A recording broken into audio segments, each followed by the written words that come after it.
Welcome back to the High Court Report, your one-stop shop for Supreme Court coverage. The court just dropped one of the biggest voting rights decisions in a generation. Louisiana versus Callais, decided April 29, 2026, by a vote of 6-3. Justice Alito wrote the majority opinion, fundamentally rewriting the rules for vote dilution claims under Section 2 of the Voting Rights Act. The bottom line, the court struck down Louisiana's second majority black congressional district as an unconstitutional racial gerrymander and overhauled the 40-year-old Gingles framework along the way. Justice Thomas concurred separately, pushing even further. Justice Kagan dissented, joined by Justices Sotomayor and Jackson.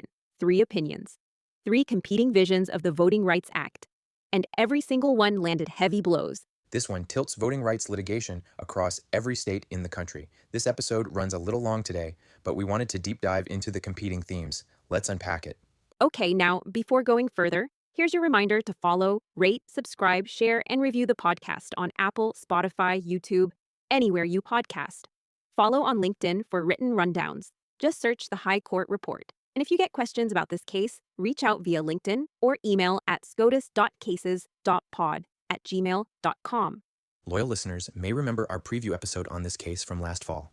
We called it a potential constitutional earthquake. Turns out, it delivered. Let's walk through the procedural history, because understanding the road this case traveled tells you a lot about why the final destination proved so dramatic. This case didn't start as Louisiana versus Calais. It started as Robinson versus Ardoin, a different lawsuit back in 2022. Voting rights groups sued Louisiana after the legislature drew a new congressional map called HB 1, following the 2020 census. HB 1 looked a lot like the old map. 1 majority black district, the bat-shaped District 2 around New Orleans, and 5 majority white districts. The plaintiffs argued HB 1 packed black voters into that single district and cracked the rest across 5 others, violating Section 2 of the Voting Rights Act. Unlike other civil rights laws that demand proof of intentional discrimination, Section 2 used what lawyers call an effects test. You didn't need to prove lawmakers acted with racial malice. You just needed to show the map produced a discriminatory result, that it gave minority voters less opportunity to elect their preferred candidates. The legal framework for measuring that came from a 1986 case called Thornburg versus Gingles. 3 preconditions. The minority group must stand large and geographically compact enough to form a majority district. The minority group must vote cohesively, and the white majority must vote as a bloc to usually defeat minority preferred candidates. In June 2022, federal Judge Shelley Dick in the Middle District of Louisiana found the Robinson plaintiffs would likely win. She entered a preliminary injunction ordering Louisiana to redraw the map with a second majority black district, and she gave the legislature just 5 legislative days to do it. 5 days to completely redraw congressional boundaries. And then the procedural ping-pong started. As we described in the preview episode, and listeners, if you haven't heard that one, go back and check it out, this case bounced between courts like a tennis ball at Wimbledon. The Fifth Circuit initially stayed Judge Dick's deadline. Then it vacated its own stay and expedited the appeal. Then the Supreme Court stepped in on June 28, 2022, staying the preliminary injunction pending the court's decision in Allen versus Milligan, the Alabama redistricting case. After Allen came down in June 2023, where the court upheld Alabama's obligation to create a second majority black district, the justices essentially said, never mind, dismissed the Louisiana petition as improvidently granted, vacated the stay, and sent everything back to the Fifth Circuit. Meanwhile, Louisiana didn't know which map to use for actual elections. The 2022 election already passed under the old map. The Fifth Circuit found Judge Dick's decision valid when it stood issued, but vacated the preliminary injunction because urgency no longer justified it. The Fifth Circuit remanded with instructions: Louisiana, draw a new map, or the district court will draw one for you and mandate its use. Louisiana faced a choice with no good options. The Robinson court already found the plaintiffs would likely prevail. If Louisiana refused to draw a second majority black district, the district court would almost certainly impose one, and the legislature would lose all control. So Louisiana chose to act. It enacted SB 8, which created District 6, a second majority black district stretching roughly 250 miles from Shreveport in the northwest down to Baton Rouge in the southeast.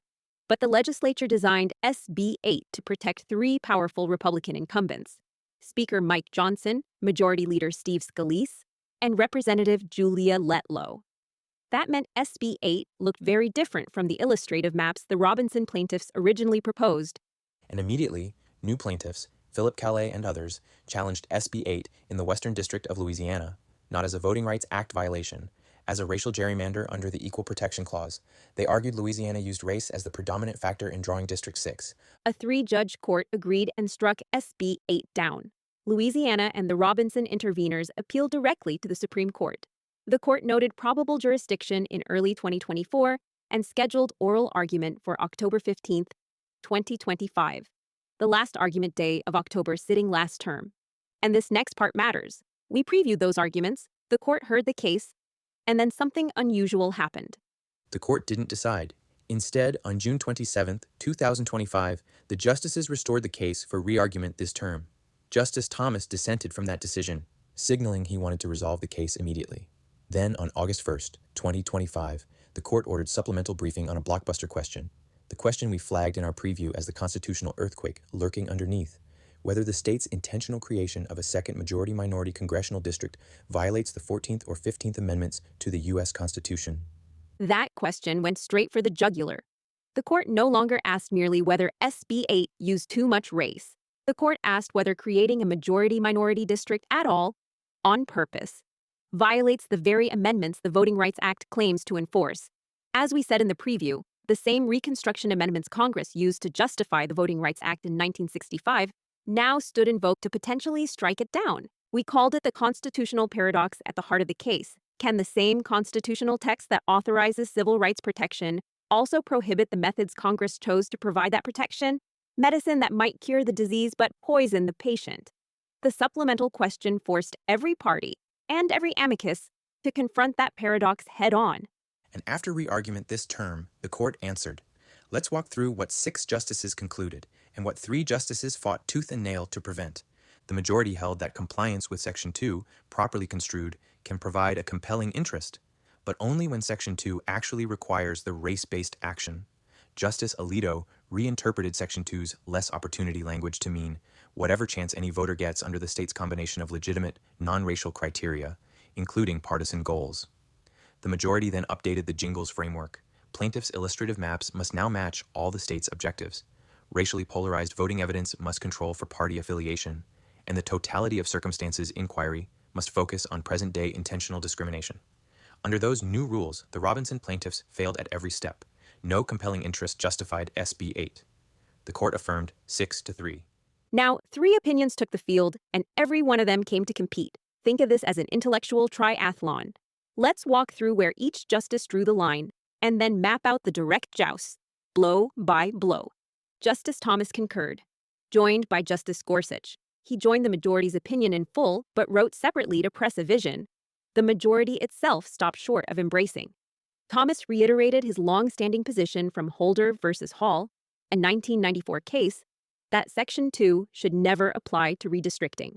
The statutory terms, voting qualification, prerequisite to voting, standard, practice, or procedure, only reach rules governing ballot access and vote counting. Drawing district lines doesn't fit any of those categories.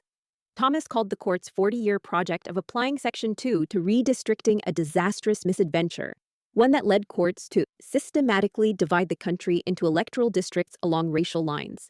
His vision, a colorblind constitution where government never considers race when drawing maps. And Thomas brought real textual firepower. He pointed to the actual statutory words and argued with considerable force that none of them naturally describe the act of drawing a congressional map. That's not a frivolous reading. It actually honors the plain meaning approach this court uses constantly. Justice Kagan dissented, joined by Justices Sotomayor and Jackson. She opened with a vivid hypothetical. Imagine a compact, circular, 90% black congressional district in the middle of a rectangular state. The legislature slices it into 6 pie pieces, each absorbed into surrounding white districts. Every black voter's electoral voice erased. Kagan argued even that textbook example of vote dilution would fail under the majority's new rules because the state could declare, "We want 6 safe Republican seats." Kagan came loaded with historical ammunition. She traced Congress's deliberate bipartisan choice in 1982 to overrule Mobile versus Bolden and build Section 2 around an effects test, not an intent test. And she drove home the point that the legislative history here stands unusually detailed and well documented. She labeled the majority's new requirements the Callais requirements, arguing they all serve one function: Converting Section 2 from an effects test back into the intent test, Congress rejected. She called it Bolden Redux. 3 strong positions on the mat. Now let's get into the direct exchanges, the moments where one opinion looked across the ring and threw punches, and every side connected. Round 1. The intent versus effects showdown, the central clash of the whole decision. The majority argued that Section 2's less opportunity language means whatever outcome results from the state's permissible non-racial criteria. Minority voters deserve nothing more and nothing less than what any randomly selected voter gets under a clean process. The majority read this straight from the statutory text, breaking down opportunity, other members of the electorate, and to elect, and concluded Section 2 imposes liability only when circumstances create a strong inference of intentional discrimination. And the majority offered a powerful structural argument to back that up. The 15th Amendment, which Section 2 enforces, only bars intentional discrimination. Citing City of Bourne versus Flores from 1997, the majority argued Congress cannot enforce a constitutional right by changing what the right protects. So Section 2 must stay tethered to the intentional discrimination prohibition. Interpreting it as a pure disparate impact statute would cut the statute loose from its constitutional anchor. Kagan countered with equal force. She argued the less opportunity phrase focuses on results, on how a redistricting scheme actually operates, not on why the state drew the lines. She quoted Allen versus Milligan from just 3 terms ago. Section 2, liability, turns on the presence of discriminatory effects, not discriminatory intent. And she marshaled the 15th Amendment's enforcement power differently, citing Katzenbach versus Morgan from 1966 and City of Rome from 1980, arguing Congress holds broad authority to enact effects-based legislation as appropriate means of preventing the very intentional discrimination the amendment prohibits. A prophylactic rule, not an overreach. 2 constitutional readings, both grounded in text and precedent, pulling in opposite directions. Strong punches landed on both sides. Round 2, the disentanglement duel. And this one got personal. The majority required Section 2 plaintiffs to disentangle race from politics and prove race drove the district lines. And the majority quoted Justice Kagan's own words from Cooper versus Harris, a 2017 case where Kagan wrote the majority opinion, holding that a plaintiff must disentangle race from politics and prove that the former drove a district's lines. The majority essentially told the dissent, you wrote this rule. Direct hit. But Kagan landed a strong counter. She drew a sharp doctrinal line. Cooper involved a racial gerrymandering claim, a 14th Amendment challenge where intent sits at the core by definition. Section 2, vote-dilution claims occupy a different doctrinal space, one Congress explicitly built around effects. Importing Cooper's disentanglement rule into Section 2 collapses 2 distinct frameworks. Both sides scored here. The majority showed Kagan authored the language, and Kagan showed the language belonged to a different legal context. Round 3, Allen versus Milligan, the stare decisis battleground. The majority claimed Allen did not address the central issue here. Alito argued Allen only dealt with Alabama's specific race-neutral benchmark proposal and never reached partisan gerrymandering's role in Section 2. The majority made a legitimate point. Alabama and Allen never defended its map on partisan grounds. So the court never faced the question of disentangling race from politics in a vote dilution case. This case presented that question for the first time. That distinction carries real weight. Kagan hit back hard. She pointed to Allen's broad reaffirmation of Gingles at every step of its analysis. She argued Allen did far more than reject Alabama's benchmark. It endorsed the effects test, honored Congress's 1982 choice, and invoked stringent statutory stare decisis. She quoted Allen's refusal to revise and reformulate the Gingles framework of nearly 40 years. And she surfaced a devastating one-liner from Allen. When Justice Thomas complained that the district court simply followed what courts did for decades under this court's superintendents, the Allen majority responded, that's not such a bad definition of stare decisis. But the majority answered the stare decisis challenge with a sharp structural point of its own. Alito's third closing argument accused the dissent of wrapping itself in the mantle of stare decisis. While waging open war on precedents the dissent dislikes, Rucho on partisan gerrymandering, Shelby County on preclearance, Brnovich on ballot access claims. Respect for precedent, the majority wrote, cannot be a one-way street. That landed clean. If you invoke stare decisis as a shield, you can't simultaneously attack other settled precedents. Round 4, the footnote showdown. On the majority's second-to-last page, Justice Alito appeared to soften the ruling. He wrote, the dissent claims over and over again that the majority requires proof of intent. Not so. A plaintiff simply needs to show a redistricting scheme denies minority voters the same opportunity as other voters. That framing sounds like an effects inquiry. That's a significant move by the majority. If lower courts take that language at face value, it could preserve more breathing room for Section 2 claims than the rest of the opinion suggests. The majority may have intentionally left a safety valve. Kagan read it differently. In footnote 5, she called the disclaimer welcome news, if true, but she expressed doubt. I suspect lower courts will not take those last words seriously because the preceding pages demand proof that racial rather than political reasons drove a district's lines. She asked whether the majority sought to disguise what it actually does or to somehow absolve itself of responsibility. Here's what makes this exchange so important going forward. Lower courts now face two possible readings of the majority opinion: the body, which emphasizes disentanglement and intent-like proof, and the closing section, which sounds more effects-oriented. Which reading prevails will shape Section 2 litigation for years. Both sides planted their flag, and the ambiguity itself becomes the battlefield. Round 5. The 14th Amendment dispute. In footnote 2, the majority accused the dissent of trying to forget, or at least lead readers to forget, that the case rests on the 14th Amendment's Equal Protection Clause. The Callais plaintiffs brought an equal protection challenge. The lower court ruled on equal protection grounds. The majority said the 14th Amendment sits at the center. The majority used this point to distinguish Allen, which never discussed the 14th Amendment. If this case turns on a different constitutional provision than Allen addressed, then Allen's reasoning applies less directly. Kagan's footnote 11 pushed back. She agreed the 14th Amendment serves as the entryway. The case technically presents a racial gerrymandering claim, but the majority chose to resolve that claim by rewriting Section 2 and the Gingles framework, analysis that rests entirely on Section 2 and the 15th Amendment, exactly the subjects Allen covered. The 14th Amendment, holding that race-based lines require a compelling interest, simply restated settled law. Both sides scored. The majority correctly noted the procedural posture rests on the 14th Amendment. The dissent correctly noted the majority's substantive analysis operates on Section 2 and the 15th Amendment. Round 6. The race-blind maps fight. The majority required that plaintiffs' illustrative maps cannot use race as a criterion. Kagan quoted Allen's direct rejection of the identical argument from Alabama. Allen said, Section 2 itself demands consideration of race, because its implementation requires knowing whether additional majority-minority districts can be drawn. Allen called that the whole point of the illustrative maps, and declared that requiring them to stand race-blind amounts to rejecting the Gingles framework outright.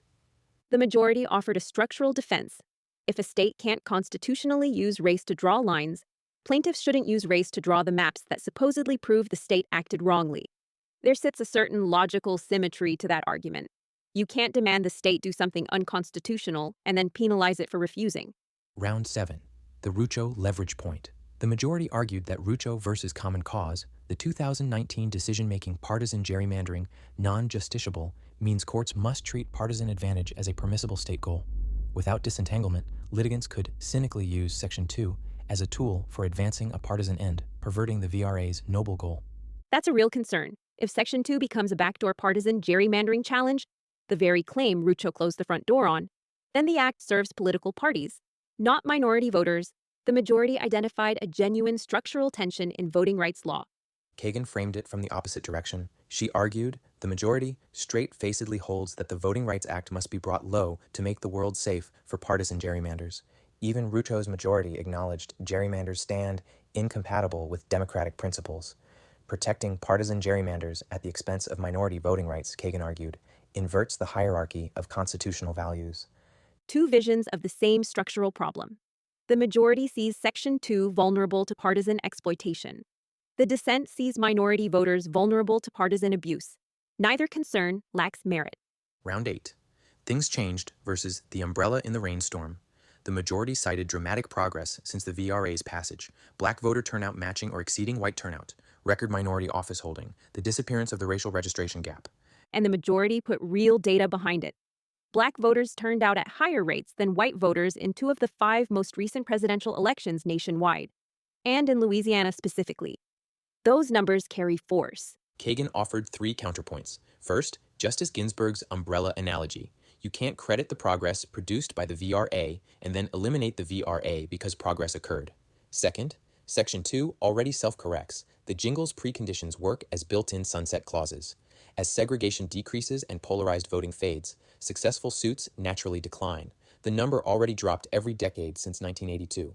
And third, the proper actor to decide when progress suffices stands as Congress, not the court. The majority answered that institutional competence point implicitly. When a statute, as interpreted by courts, collides with constitutional principles, the court bears the duty to ensure the statute stays within constitutional bounds. Congress gets deference, but not unlimited deference when the Constitution draws the line. Round 9. Thomas versus the majority. Thomas joined the majority's opinion in full, but the concurrence made clear he wanted more. The majority rewrote Gingles to make Section 2 vote dilution claims extraordinarily difficult. Thomas wanted to eliminate the cause of action entirely. The majority's updating approach implicitly accepts that Section 2 reaches redistricting. Thomas rejected that foundational premise. He concurred because today's decision should largely put an end to race-based districting, but he openly called for the court to say no Section 2 redistricting challenge should ever succeed. And Thomas's textual argument stands genuinely formidable. The statute says standard, practice, or procedure. Drawing a congressional district map doesn't obviously fit those words. That reading honors the plain meaning approach the court championed in cases like Bostock versus Clayton County. You can agree or disagree with the result, but the textual logic holds internal consistency. And now, the philosophical clash. Thomas and Kagan occupy opposite poles, and neither one flinched. Thomas envisions a colorblind constitution, a world where government never, under any circumstances, sorts citizens by race when drawing electoral maps. He sees race-based districting itself as the constitutional injury, regardless of whether it helps or hinders minority voters. Kagan described the Voting Rights Act as legislation that ushered in awe-inspiring change, bringing this nation closer to fulfilling the ideals of democracy and racial equality. She argued the act's race-conscious protections created the very progress the majority now cites. Dismantling those protections risks reversing decades of gains. Two deeply held constitutional visions. Thomas sees the cure as part of the disease. Kagan sees the cure as the reason the patient survived. Both positions reflect sincerely held constitutional commitments, and the tension between them defines the future of voting rights law. Now, what this actually means. For state legislatures, this ruling provides a powerful new defense. Any redistricting map defended on partisan grounds now enjoys strong immunity from Section 2 challenges wherever race and party preference correlate. A legislature could restructure a long-standing majority-minority district by asserting a partisan purpose. For minority voters in those areas, the legal tool that protected electoral influence for 4 decades now operates under dramatically tighter constraints. Whether the remaining protections prove sufficient depends on how lower courts interpret the majority's ambiguous closing, the effect-sounding language versus the intent-oriented body. For civil rights organizations, the litigation playbook requires complete reconstruction. Vote dilution plaintiffs now must produce alternative maps matching every state objective, including partisan goals, that cannot use race. They must control for party preference and polarization evidence. And they must focus totality of circumstances evidence on present-day intentional discrimination. For defenders of redistricting flexibility, the decision vindicates the principle that states may pursue legitimate political objectives, including partisan advantage, without Section 2 transforming those choices into civil rights violations. The majority's framework prevents what it characterized as the cynical exploitation of the VRA for partisan ends. And several big questions remain open. The precise evidence supporting a strong inference of intentional discrimination stays undefined. Whether plaintiffs can bypass the illustrative map requirement with direct evidence of racial motive went unaddressed. And Thomas's concurrence, joined by Gorsuch, signals that 2 justices want to eliminate Section 2 redistricting claims entirely, keeping that question alive for a future case. Bottom line, 9 justices, 3 opinions, 3 visions of what the Constitution demands when race, politics, and redistricting collide. The majority rewrote the rules. Thomas wanted to tear them up entirely. Kagan fought to preserve them. All 3 brought their strongest arguments. Now the lower courts, and ultimately the American electorate, will live with the consequences. And for loyal listeners, think back to that preview episode from last fall. We warned this case carried the potential to become a constitutional earthquake. The supplemental question the court added over the summer, asking whether intentionally creating a majority-minority district violates the 14th or 15th Amendments, told us the court planned to go big. The court went big. The tremors from this ruling will alter the redistricting landscape for a generation. Thanks for listening to today's High Court Report episode. Remember, please follow, rate, subscribe, share, and review the podcast on Apple, Spotify, YouTube, anywhere you podcast. Follow on LinkedIn for written rundowns. Just search the High Court Report. And if you get questions about this case, reach out via LinkedIn or email at scotus.cases.pod@gmail.com. 9 justices walked into the ring. 3 opinions walked out standing. If that doesn't deserve a 5-star review, nothing does. Talk to you soon.